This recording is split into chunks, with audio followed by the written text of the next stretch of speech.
శివుడి మహిమ ఓ అద్భుత గాథ. దేవతల కష్టాలు.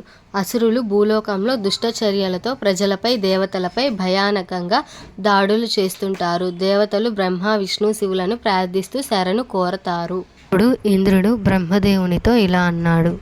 భూమి మొత్తం అంధకారంలో మునిగిపోతుంది. ఈ అసురులను అడ్డుకునే శక్తి ఎవరిదైనా కావాలి. అందుకు బదులుగా బ్రహ్మదేవుడు దేవతలతో ఇలా అన్నారు.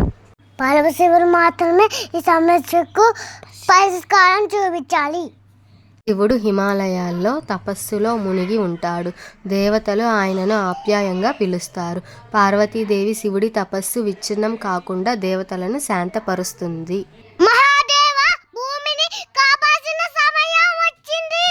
సమయం వచ్చినప్పుడే నేను ఖచ్చితంగా స్పందిస్తాను. త్రిపురాసురుని అహంకారం. నా పట్టులను ఎవరు నాశనం చేయలేరు. నీ ప్రపంచానికి అధిపతిని అవుతాను. అందుకు బదులుగా బ్రహ్మదేవుడు, నీ వరం శివుడి చేతిలో మాత్రమే పరిమితం అవుతుంది. దేవతలు తిరిగి శివుని వద్దకు వెళ్తారు. శివుడు తన ధనుర్బాణాలను సిద్ధం చేస్తాడు. పార్వతీదేవి శివుడికి మద్దతు ఇస్తుంది. మహాదేవ, మీ దయతో ఈ ప్రపంచం మళ్ళీ శాంతిని పొందాలి. త్రిపురాసురుని అహంకారాన్ని చేయడానికి సమయం వచ్చింది.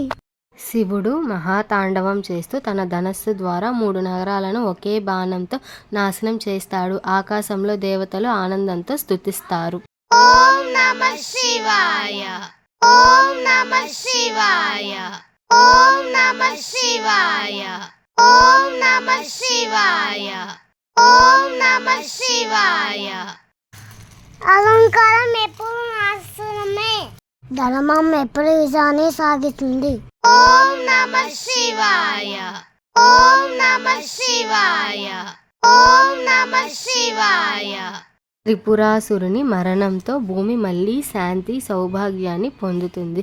ప్రజలు శివుడిని గుడిలో పూజిస్తారు. శివుడి మహిమ అపారము. ఆయన భక్తులకు ఎల్లప్పుడూ కాపాడగలరు. శివుడు భక్తుల పట్ల తన సందేశాన్ని ఇస్తాడు. ధర్మం పాటించాలి, అహంకారాన్ని దూరంగా ఉంచాలి, భక్తితో జీవించాలి. జీవితంలో ధర్మం అత్యంత ముఖ్యమైనది. నిజాయితీ, భక్తి ఉంటే ఎల్లప్పుడూ నా ఆశీర్వాదం మీతో ఉంటుంది అని శివుడు వర్ణిస్తాడు. ఈ వీడియో గనక మీకు నచ్చినట్లయితే మా ఛానల్ని లైక్ చేసి సబ్స్క్రైబ్ చేసుకోండి.